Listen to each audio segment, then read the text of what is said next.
سود کو ذرا سا ڈیفائن کر دیں اور یہ بتا دیں اس کا اطلاق جو ہے صرف پیسے کے لین دین کے معاملات میں ہوگا؟ دیکھیں سود اور یہ قسطوں کاروبار پہ میں نے پہلے بھی ریکویسٹ کی تھی، اب میں دوبارہ بتاتا ہوں کہ سود اسلام میں پیسے کے بدلے پیسہ ہے، چاہے وہ مرضی سے ہو یا بغیر مرضی کے. جیسے زنا بالجبر بھی حرام ہے اور زنا بالرضا بھی حرام ہے. سود پیسے کے بدلے پیسہ، چاہے اپنی مرضی سے لیا جا رہا ہو چاہے آپ مجبور ہو کے یہ کام کر رہے ہو، دونوں صورتوں میں جو ہے نا وہ اس کو آپ کہیں گے کہ سود کی کیٹیگری میں پیسے کے بدلے پیسہ. کیونکہ وہ کہتے ہیں کہ نبی علیہ السلام کے زمانے میں تو امیر لوگ غریبوں کو پیسہ دیتے تھے فائدہ اٹھانے کے لیے ان کی غربت سے، لیکن آج معاملہ الٹ ہو گیا ہے. آج بینک خود کہہ رہے ہوتے ہیں ہمیں پیسہ دو ہم تمہیں سود دیں گے. ٹھیک ہے نا، بالکل 180 ہو گیا. یہ زنا برضا والا مسئلہ ہو گیا. زنا حرام ہی ہے کیونکہ وہ اس پورے سسٹم کو، کاروبار کو چیلنج کر دیتا ہے.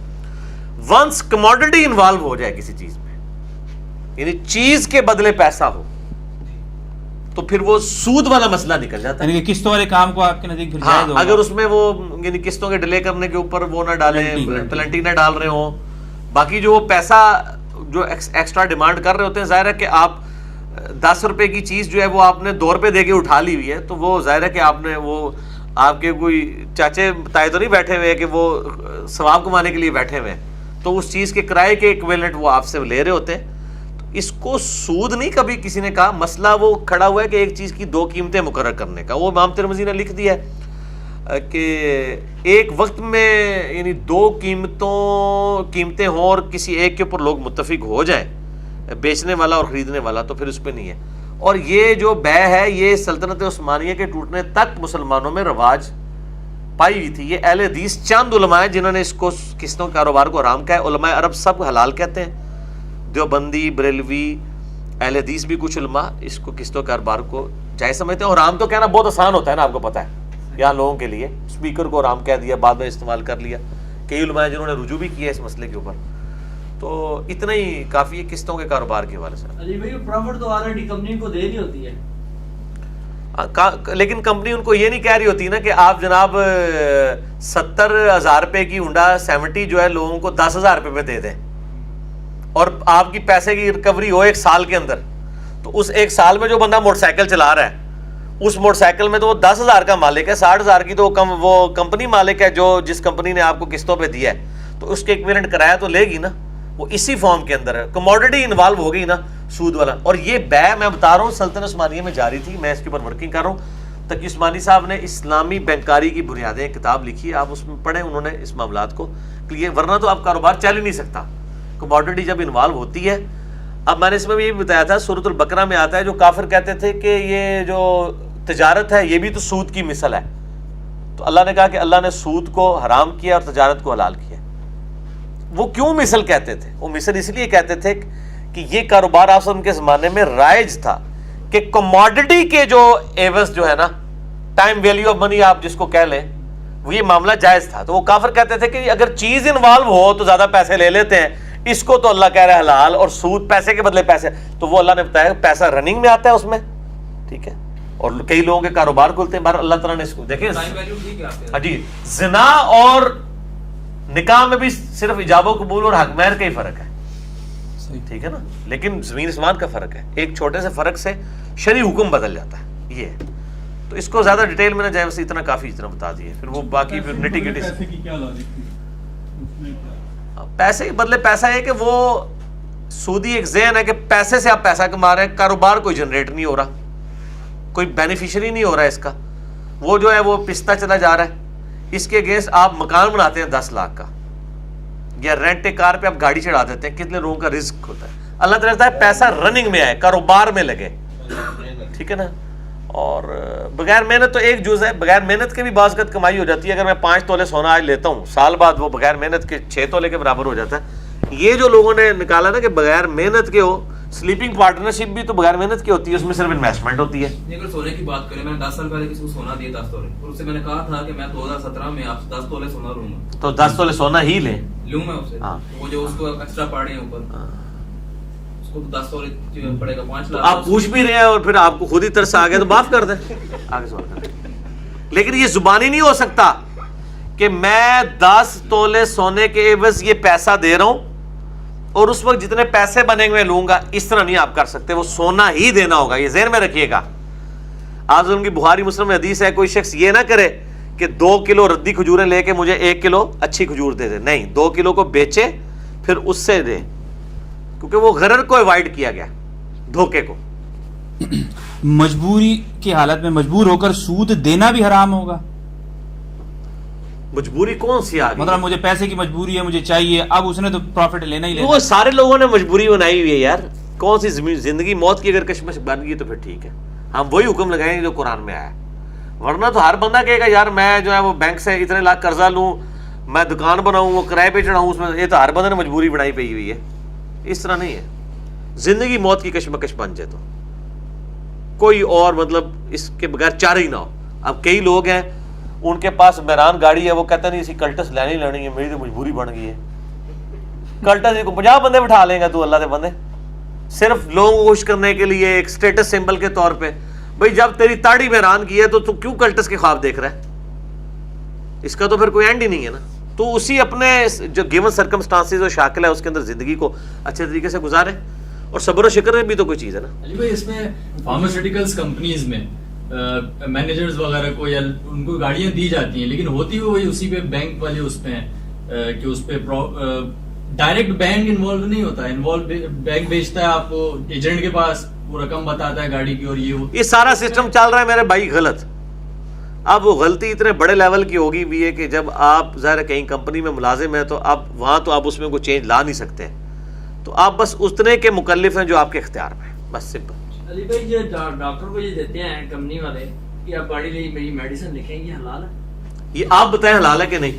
میرے حساب سے تو نہیں صحیح. بالکل صحیح ہے, یہی حساب ہمارا بھی ہے, کیونکہ صحیح مسلم میں حدیث ہے دل گناہ وہ جو تیرے دل میں کھٹکے, اور تو اس بات سے آپ کہہ رہے ہیں یہ آج عمرے کروا رہے ہوتے ہیں اس کے اوپر, یہی چیزیں میں ظالم ہے, ظالم ہے, اور پتہ ہے ان کو بھی, ساروں کو پتہ ہے, سب کو پتہ ہے.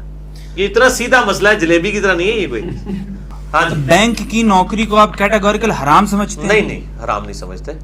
ہم یہ کہتے ہیں کہ جب تک کوئی اسلامک سسٹم نہیں آتا تو اس وقت تک یعنی ایز اے لاسٹ ریزارٹ اگر کوئی نوکری کرتا ہے, بینک کے سارے سورس آف انکم حرام بھی نہیں ہے, صرف وہ لوگ جو لوگوں کو سودی قرضے کے اوپر ابھار رہے ہیں وہ والا پورشن اس کا حرام ہے. باقی لاکرز ہیں, پیسے بل جمع کروانا, پیسے کی حفاظت کرنا, یہ اس کے حلال ذرائع, اس لیے کیٹاگوریکلی نہیں بات ہوتی ہے. لیکن یہ ہم کنڈیم کریں گے کہ لوگ بینک کی نوکری نہ کریں, بہتر ہے دوسری نوکری کریں. اگر کوئی کر رہا ہے اسلامک بینک کی کر لینا یار, ہم اس کو کمپیریٹیولی بہتر سمجھتے ہیں. باقی حرام والا فتویٰ یعنی بالکل کیٹاگوریکل نہیں لگاتے ہیں. اور اگر کسی کی بینک میں یہ نوکری ہے کہ وہ سودی قرضے کے لیے لوگوں کو بلاتا ہے, اس کو یہی کہا جاتا ہے, تو وہ والی نوکری چھوڑ دیں. وہ تو ڈپارٹمنٹ ہے سیلز کا ان کا. ہاں, تو وہ والا پورشن چھوڑ دیں. باقی جو بل جمع کرنے والا باقی پورشن ہے وہ اس طریقے سے معاملات ہیں. ظاہر ہے کہ وہ اب ایک سسٹم اس میں جکڑے ہوئے, ہم اکیلے بھی خود کچھ نہیں نہ کر پا رہے. پورا یعنی دنیا کا نظام بھی جتنا ہم بچ سکتے ہیں اتنا بچیں, یہ بات کریں. اچھا, یہ جو انشورنس کروا لیتے ہیں, گاڑی کی انشورنس کروا رہی ہے, اور انشورنس بڑا نیکی کا کام ہے اگر یہ اس کے معاملات آگے سودی نہ ہوں تو اگر میں کسی سے نیکی کرنا چاہتا ہوں, کوئی غریب ہے, اس کے بچے ہیں, تو میں اس کی انشورنس بچوں کو کروا دیتا ہوں, کیا جائے گا؟ لیکن مسئلہ یہ ہے نا کہ آگے وہ کام سارے سودی کر رہے ہیں نا جن کمپنیوں نے آپ آپ بعد میں چھوڑ دیں, آپ اس مسئلے سے پیچھے ہٹ دیں.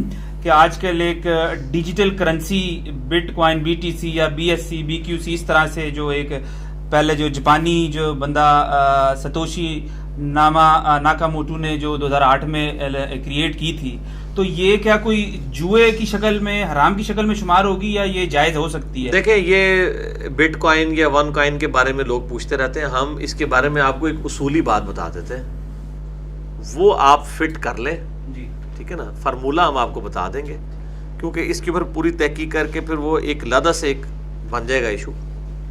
میں ڈائریکٹ اپنی ورڈنگ نہیں دوں گا, حالانکہ مجھے ان چیزوں کا پتہ ہے کافی حد تک, یہ سافٹ کرنسی جو ہے.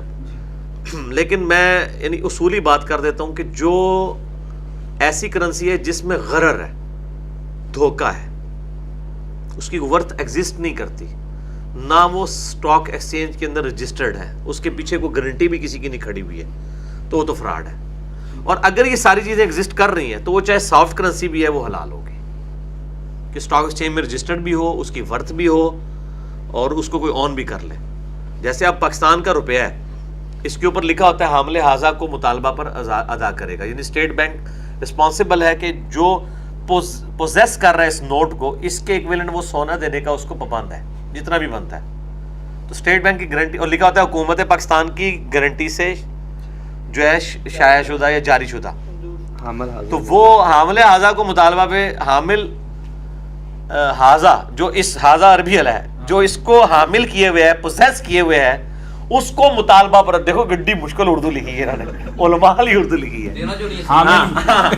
تو شاید وہ اتنا جو مشکل جملہ ہے وہی اتنی ساری لائن میں آتا ہے, ورنہ 2 لائنوں میں لکھنا پڑتا کہ جو اس کو رکھتا ہے, کیری کرتا ہے یا پوزیس کرتا ہے, جو اس کا مالک ہے, وہ اگر اس کے برابر سونے کی ڈیمانڈ کرے تو حکومت ذمہ دار ہے دینے کی. اس کو انہوں نے وہ کر دیا.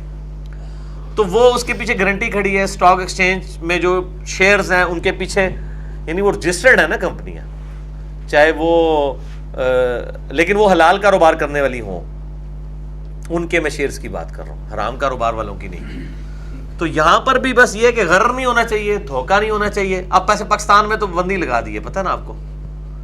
ہاں جی, وہ بھی ایک لمبی سٹوری ہے, میں ڈسکلوز نہیں کرتا. بل ابھی تو پاکستان نے بین کیا ہوا ہے اس کو, آن نہیں کر رہے اس کو, کرنسی کو. ہاں جی, آپ یہ بتائیں کہ رشوت کس چیز کو سمجھتے ہیں رشوت, اور کسی بھی جائز کام کے لیے مجبور ہو کر جو آج کل ہم رقم دیتے ہیں پولیس کو, ہر سمجھ لیں سرکاری تمام محکمہ کوئی بھی پاک نہیں ہے رشوت خوری سے, جس کو عام طور پہ کہتے ہیں, لیکن ہم تو بہرحال مجبور ہوتے ہیں, عام عوام جو ہے. یہ مسئلہ سب کو پتہ ہے ماشاءاللہ. علماء نہیں تو لوگ علماء تو کہتے ہیں رشوت ہے, نہیں تو علماء کہتے ہیں تو کیا لوگوں نے میٹر لگوانے چھوڑ دیے ہیں؟ لوگ تو پریکٹیکلی کر رہے ہیں, ان کو پتہ ہے, یہ نہیں علماء خود بھی کر رہے ہیں. یہ بالکل اسی طریقے سے ہے جیسا کہ جو ہے خنزیر کا گوشت حرام ہے, لیکن جب اضطراری کیفیت ہے تو ایز اے لاسٹ ریزارٹ آپ یہ کر لیتے ہیں. یہاں پہ بھی اپنے جائز حق کے لیے, جی جائز کام کے لیے, یہ نہ ہو کہ آپ رشوت کے ذریعے کسی اور کا حق لے کے اپنے کھاتے میں ڈلوا رہے ہو, یہ بھی چانس ہے. ہاں, تو یہ ذہن میں رکھیے, جائز حق کے لیے ایز اے لاسٹ ریزارٹ. اس کا فیصلہ کون کرے گا؟ آپ نہیں, جواب مجھے پکا پتا ہے آپ نے پیسے لے کے جواب دینی ہے, اتنے بندے بیٹھے میں تو ٹرائی کروں گا پیسے دینے کی. اگر میں میرٹ لسٹ میں بھی میں آتا ہوں, میں جو ان کی ایلیجبلٹی ہے اس کو بھی پورا کر جاتا ہوں, اس کے باوجود مجھے رقم دینی پڑتی ہے, پھر تو رشوت نہیں ہوگا نا, میں ایلیجبل تو ہوں نا. وہ تو 100 بندے اور بھی ہوں گے, تو پھر کیا فائدہ یار میں تو میرٹ لسٹ کی بات کر رہے ہیں نا, میں تو ایلیجبل ہوں نا, اگر نہ ہوں اور پیسے دوں تو یہ تو بات سمجھ میں سیدھی آتی ہے. ایلیجبل ہوں اس کے باوجود مجبور ہوں کہ مجھے پیسے ملیں. ہاں, وہ ایز اے لاسٹ ریزارٹ ہے, اس کو آپ دل میں برا سمجھتے ہوئے دیں گے. پیسے خوشی تکلیف ہوتی ہے, نہیں وہ تکلیف ہو, وہ تو آپ کئی جائز جگہ پہ بھی دیتے ہوئے تکلیف ہو رہی ہوتی ہے کہ یار یہ ہے, یعنی اس کو یہ بھی سمجھیں کہ یار اللہ سے معافی بھی بار بار مانگے کہ یار میں چاہتا نہیں تھا, مجبور ہو گیا ہوں, اس طرح. یعنی وہ اس وقت وہ کیفیت نہ ہو.